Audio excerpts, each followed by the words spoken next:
स्वागत है आप सबका अपने चैनल आर्य हिंदी अकेडमी में। तो आज हम लोग देखेंगे आधुनिक काल में प्रगतिवाद को। इसके पहले हम लोगों ने भारतेंदु युग, द्विवेदी युग को पढ़ के समाप्त कर लिया है और इसके बाद छायावाद की प्रवृत्तियाँ, उनकी रचनाकार सुमित्रा दर्पण, जयशंकर प्रसाद सबको हम लोगों ने उनका विस्तृत अध्ययन किया है।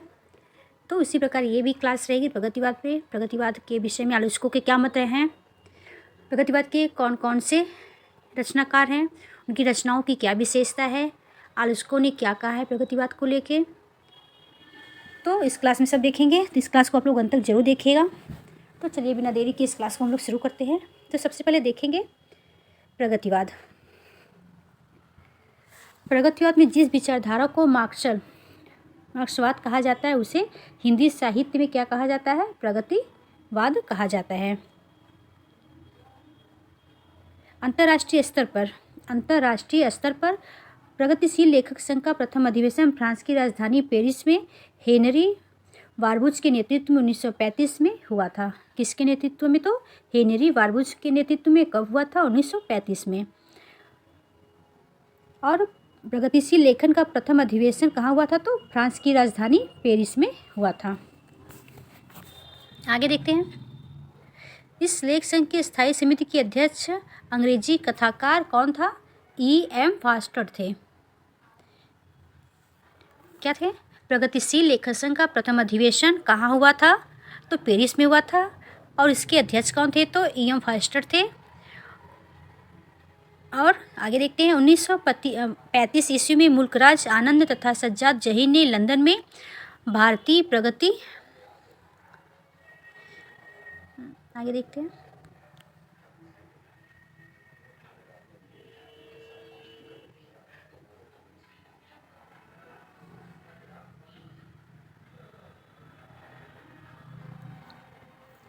अंतर्राष्ट्रीय स्तर पर प्रगतिशील का संघ कहाँ थे हम लोग? हाँ, 1935 ईस्वी में मुल्कराज आनंद तथा सज्जाद जहीर ने लंदन में भारतीय प्रगतिशील लेखन संघ की स्थापना की थी।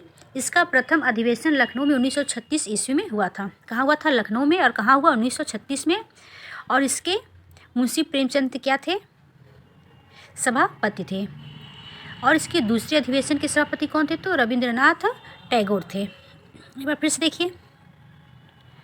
भारतीय प्रगतिशील लेखन संघ की स्थापना कहाँ हुई थी? तो लखनऊ में हुई थी। कब हुई? 1936 में।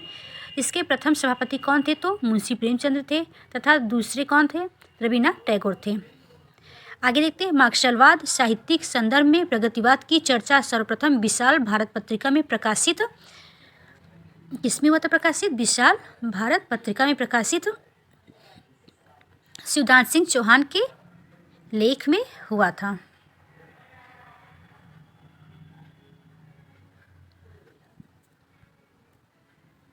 प्रगतिशील साहित्य की आवश्यकता किसमें हुआ? तो विशाल भारत पत्रिका में।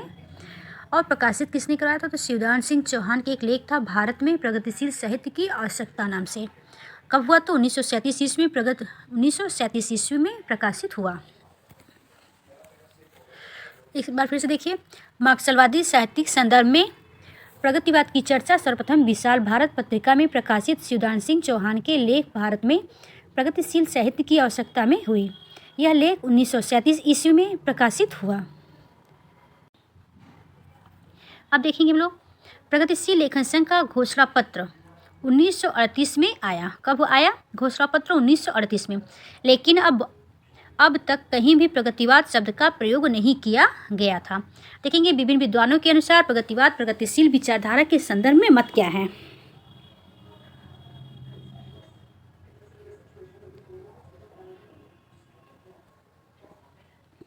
क्या है देखते हैं। सबसे पहले आचार्य हजारी प्रसाद द्विवेदी के अनुसार प्रगतिशील विचारधारा के संदर्भ में इनके क्या मत रहे हैं, हजारी प्रसाद द्विवेदी के, क्योंकि इनके भी कथन बहुत ही महत्वपूर्ण रहते हैं और एग्जाम में अक्सर पूछे जाते हैं। प्रगतिशील व्यापक शब्द है, प्रगतिशील व्यापक शब्द है, किंतु प्रगतिवाद एक निश्चित तत्ववाद को सूचित करता है। क्या है? प्रगतिवाद व्यापक शब्द है, किंतु प्रगतिवाद एक निश्चित तत्ववाद को सूचित करता है। दूसरा कथन का कौन सा है? मनुष्य को व्यक्ति मनुष्य को नहीं, मनुष्य को व्यक्ति मनुष्य को नहीं, बल्कि समष्टि मनुष्य को आर्थिक, सामाजिक और राजनीतिक शोषण से मुक्त करना होगा। यह कथन महत्वपूर्ण है आचार्य प्रसाद द्विवेदी का। अब देखते हैं बच्चन सिंह के अनुसार इन्होंने क्या कहा है। ये महत्वपूर्ण का आचार्य प्रसाद द्विवेदी का, इसको आप अच्छे से नोट कर लीजिए। मनुष्य को नहीं बल्कि समष्टि मनुष्य को आर्थिक, सामाजिक और राजनीतिक शोषण से मुक्त कराना होगा। ये महत्वपूर्ण कथन है, इसको मोस्ट लगा लीजिए। अब देखते हैं बच्चन सिंह क्या कहते हैं। प्रगतिवाद का जो आंदोलन 1936 ईस्वी से आरंभ हुआ उसके बीच छायावादी कवियों में ही बोए जा चुके थे। क्या है? प्रगतिवाद का जो आंदोलन 1936 में आरंभ हुआ उसके बीच छायावादी कवियों में ही बोए जा चुके थे। इसे आधुनिक काल के आरंभ तक ठेला जा सकता है। अगर याद ना हो पूरा कथन तो ऐसे भी कर सकते हैं आप लोग, ठेला जा सकता है। ये किसने कहा था? तो बच्चन सिंह ने ठेला कहा था। ऐसे भी शॉर्टकट में याद कर सकते हैं ट्रिक से। दूसरा कथन देखते हैं। प्रगतिवाद एक वैचारिक आंदोलन था। प्रगतिवाद एक वैचारिक आंदोलन था। इसे फ्रांस, इंग्लैंड और भारत के प्रगतिशील लेखन संघ में प्रादुर्भाव मानना इतिहास का मजाक उड़ाना है। ये महत्वपूर्ण है। अब देखते हैं मुंशी प्रेमचंद्र ने क्या कहा है प्रगतिवाद के विषय में। मुंशी प्रेमचंद्र जी का अध्यक्षीण भाषण वह साहित्यकार देशभक्ति और राजनीति के पीछे चलने वाली सच्चाई भी नहीं बल्कि उनके आगे मशाल दिखाई हुई चलने वाली सच्चाई है। ये प्रगतिवाद के विषय में किसने कहा? तो मुंशी प्रेमचंद्र जी का अध्यक्षीण भाषण है। अब देखते हैं सुमित्रानंदन पंत के अनुसार प्रगतिवाद उपयोगितावाद का ही दूसरा नाम है। प्रश्न हो सकता है कि किसने प्रगतिवाद को उपयोगितावाद का दूसरा नाम कहा है? तो सुमित्रानंदन पंत ने। आगे देखते हैं। अब देखते हैं रामविलास शर्मा ने क्या कहा है। रामविलास शर्मा के अनुसार प्रगतिशील साहित्य से मतलब उस साहित्य से है जो भारत को आगे बढ़ाता है। प्रगतिशील साहित्य का मतलब है जो उस साहित्य से है जो समाज को आगे बढ़ाता है, मनुष्य के विकास में सहायक होता है। ये भी कथन मोस्ट है। दूसरा कथन देखते हैं। डॉक्टर गणपति के अनुसार दर्शन में जो द्वंद्वात्मक भौतिक विकास और राजनीति में जो साम्यवाद है वही साहित्य में प्रगतिवाद है। किसने कहा था? तो गणपति चंद्र ने क्या कहा था? दर्शन में जो द्वंद्वात्मक भौतिक विकास है, राजनीति में वही साम्यवाद है, वही साहित्य में प्रगतिवाद है। यह कथन गणपति चंद्र गुप्त का है। राहुल साकृत्यायन के अनुसार दूसरा कथन देखते हैं। प्रगतिवाद को कोई कल्ट या संकीर्ण समुदाय नहीं है। प्रगतिवाद कोई कल्ट या संकीर्ण समुदाय नहीं है। प्रगतिवाद का काम है प्रगति के रास्तों को खोलना, उसके पंथ को प्रशस्त करना। प्रगतिवाद कलाकार की स्वतंत्रता का नहीं परतंत्रता का शत्रु है। यह भी इनका महत्वपूर्ण कथन है। आगे देखते हैं।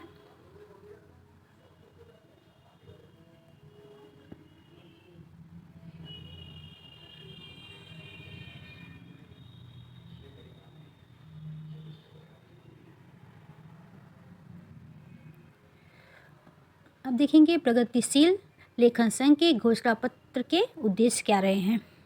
प्रगतिशील लेखन संघ के घोषणा पत्र के उद्देश्य और प्रगतिशील लेखन संघ के अधिवेशन। तो सबसे पहले देखते हैं घोषणा पत्र के उद्देश्य क्या रहे हैं। भारत में प्रगतिशील लेखकों हेतु संस्थाएं स्थापित करना, प्रगतिशील साहित्य का सृजन व प्रकाशन तथा उसके उद्देश्यों को प्रचारित करना, प्रगतिशील लेखकों की सहायता करना तथा उनके विचारों की स्वतंत्रता की रक्षा करना, छात्रों के अधिकारों की मांग करना, जनेवा में हो रहे विश्वव्यापी शांति सम्मेलन को समर्थन। देखते हैं प्रगतिशील संघ के अधिवेशन क्या है। 1936 में प्रथम अधिवेशन लखनऊ में मुंशी प्रेमचंद की अध्यक्षता में हुआ। दूसरा 1938 में कलकत्ता में रविन्द्रनाथ टैगोर की अध्यक्षता में। तीसरा 1942 में हुआ और चतुर्थ अधिवेशन 1943 में श्रीपाद अमृत टांगे की अध्यक्षता में हुई। आगे देखते हैं।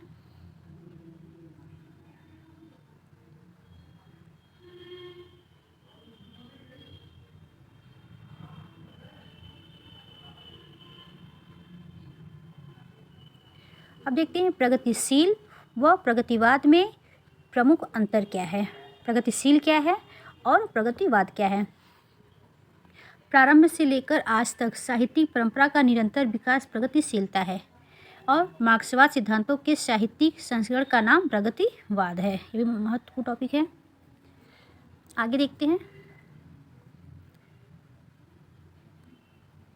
अब देखते हैं प्रगतिशील साहित्य सामाजिक यथार्थ तथा मानववाद को लेकर चलता है, जबकि प्रगतिवाद साम्यवादी विचारधारा का पोषक है। प्रगतिवाद साहित्य विस्तृत एवं उदार है, जबकि प्रगतिवादी साहित्य का एक निश्चित दायरा है जो संकीर्ण और सांप्रदायिक भी कहा जा सकता है। तो देखेंगे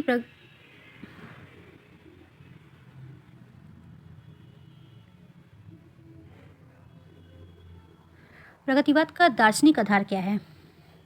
प्रगतिवाद मार्क्सवाद का साहित्यिक संस्करण है।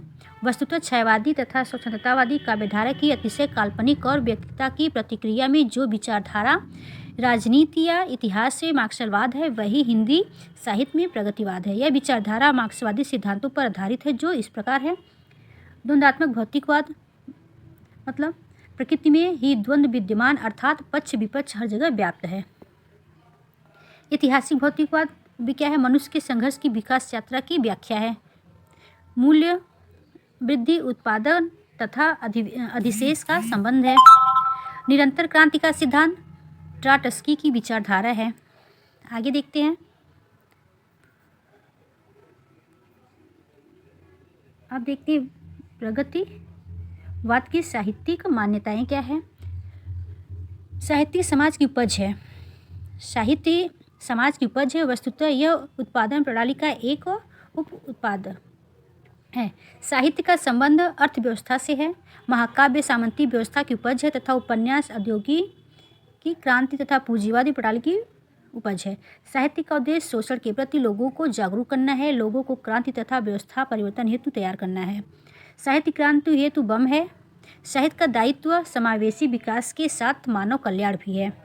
इस प्रकार प्रगतिवाद साम्यवाद का पोषक तथा पूंजीवाद का शत्रु है। आगे देखते हैं। प्रगतिवाद की विशेषताएं तथा प्रवृत्तियां भी महत्वपूर्ण है, क्योंकि अक्सर इससे प्रश्न बनते हैं कि प्रगतिवाद की क्या विशेषताएं हैं या प्रवृत्तियां हैं, या इसमें कौन सी साहित्यवाद की विशेषताएं प्रवृत्तियां नहीं है। तो इनको आप लोग अच्छे से याद करिएगा। तो सबसे पहले देखते हैं प्रगतिवाद की विशेषताएं कौन कौन सी है। पूंजीवाद के प्रति घृणा, पूंजीवाद के प्रति घृणा, शोषण का विरोध तथा शोषितों के प्रति सहानुभूति, यथार्थवाद का आग्रह, नवीन सौंदर्य बोध, मानव मूल्यों की स्थापना। मार्क्सवाद तथा साम्यवाद का समर्थन, सामाजिक रूढ़ियों, अंधविश्वासों, विषमताओं का विरोध, नारी के प्रति सहयोगी दृष्टिकोण, धर्म व ईश्वर का विरोध, क्रांति भावना। इसमें क्या है, धर्म व ईश्वर का विरोध है, क्रांति की भावना भी इसमें है।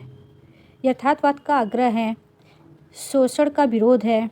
ये सब किसकी विशेषता है, तो प्रगतिवाद की। आगे देखते हैं।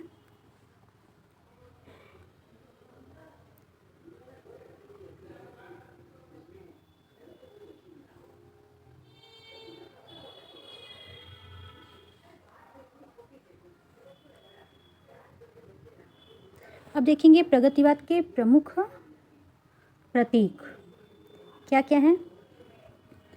प्रगतिवाद के प्रमुख प्रतीक, हल, हथौड़ा, हसिया, सम के प्रति। लाल रंग जनशक्ति का प्रतीक है। लाल तारा तथा रूस समाजवाद का प्रतीक है। प्रश्न ऐसे ही बन सकता है कि लाल तारा तथा रूस किसका प्रतीक है, तो समाजवाद का। पूंजीपति मिल सेठ साम्राज्यवाद का प्रतीक है। मजदूर, नारी, किसान शोषित वर्ग के प्रतीक हैं। ये भी सब महत्वपूर्ण है। अब देखते हैं नामवर सिंह के अनुसार इन्होंने क्या कहा है। प्रगतिवाद कवि जब व्यंग लिखते हैं तो उनकी भाषा का वाकपन देखने लायक होता है। हिंदी कविता में व्यंग का जितना सुंदर विकास प्रगतिवाद में हुआ है, उतना कहीं नहीं हुआ है। दूसरा कथन क्या है नामवर सिंह का। प्रगतिशील कविता के विषय में अक्सर कहा जाता है कि उसमें कलापक्ष की अवहेलना की जाती है। क्या होती है, कलापक्ष की अवहेलना होती है। किसमें, प्रगतिशील में। तो किसने कहा था, तो नामवर सिंह ने। क्योंकि जितने दोनों कथन बहुत ही महत्वपूर्ण हैं। क्या है पहला कथन, प्रगतिशील कवि जब व्यंग लिखते हैं तो उनकी भाषा का वाकपन देखने लायक होता है। हिंदी कविता में व्यंग का जितना सुंदर विकास प्रगतिवाद में हुआ, उतना कहीं नहीं हुआ है। आगे देखते हैं। अब देखते हैं बाबू गुलाब राय ने क्या कहा है। इनके 2 कथन और भी हैं नामवर सिंह के, तो उसको भी देख लेते हैं। प्रगतिशील।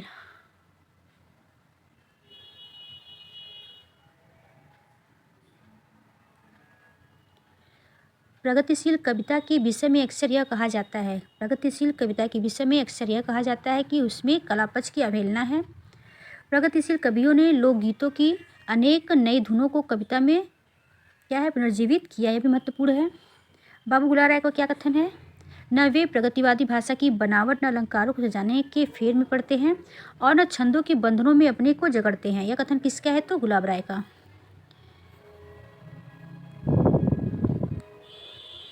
अब देखते हैं प्रगतिवादी साहित्य के उद्देश्य क्या है। वैज्ञानिक दृष्टिकोण का प्रसार करना, धन की संपूर्ण विषमताओं का मूल कारण मानते हुए इस विषमता को समाप्त करना। दूसरा, अलौकिक तथा दृश्य शक्ति ईश्वर के नाम पर नियतिवाद, परलोकवाद, कर्मवाद तथा आत्मा की अनश्वरता का खंडन कर लोगों को जागरूक करना। कला के व्यक्ति का साधन मात्र मानते हुए उसके सहज तथा बोधगम्य स्वरूप को अपनाने पर बल देना। कला को कला के लिए नहीं बल्कि जीवन के लिए मानना, यह प्रगतिवाद का है उद्देश्य। पूंजीवाद, साम्राज्यवाद, सामंतवाद, बाजारवाद का विरोध करते हुए मानव की उन्नति का संदेश देना, यह किसकी विशेषता है, तो प्रगतिवाद साहित्य की यह उद्देश्य रहा है। क्या उद्देश्य रहा है कि पूंजीवाद, साम्राज्यवाद, सामंतवाद या बाजारवाद का विरोध करते हुए मानव की उन्नति का संदेश देना है। अब देखते हैं प्रमुख प्रगतिवादी कवि तथा उनकी रचनाएं एवं विशेषताएं।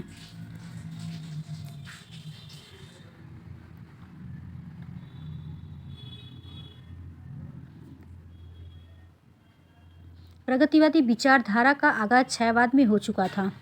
सुमित्रा नंदन पंत तथा सूर्यकांत त्रिपाठी निलय की अनेक रचनाओं में इसे देखा जा सकता है। इसके अतिरिक्त राष्ट्रीय संस्कृत काव्यधारा के अनेक कवियों में भी इसकी तान सुनाई पड़ती है। अब देखते हैं प्रगतिवादी कवि कौन कौन से हैं। नागार्जुन, जिसका उपनाम है बैद्यनाथ मिश्र, केदारनाथ अग्रवाल, रामविलास शर्मा, शिवमंगल सिंह सुमन, रामधारी सिंह दिनकर, नरेश शर्मा, रामेश्वर शुक्लंचर, त्रिलोचन शास्त्री, वासुदेव राघेराव जैसे कवियों का विशेष संदर्भ लिया जा सकता है। जितने भी कवि उनका नाम याद करिएगा, क्योंकि कभी कभी प्रश्न बनता है कि कौन से कवि प्रगतिवादी हैं और कौन से नहीं हैं। तो कौन कौन से हैं, नागार्जुन, केदारनाथ अग्रवाल, रामविलास शर्मा, शिवमंगल सिंह सुमन, रामधारी सिंह दिनकर, नरेंद्र शर्मा, रामेश्वर शुक्लंचर, त्रिलोचन शास्त्री, राघे राघव, ये सब जितने भी महत्वपूर्ण कवि हैं सबका नाम याद रखिएगा। तो सबसे पहले हम लोग देखेंगे नागार्जुन जी को। तो नागार्जुन जी को नेक्स्ट वीडियो में देखेंगे। तो आज के लिए इतना ही, मिलते हैं नेक्स्ट वीडियो में। अगर मेरी क्लास आप लोग को अच्छी लगे तो लाइक और सब्सक्राइब जरूर करिएगा। तब तक के लिए नमस्कार।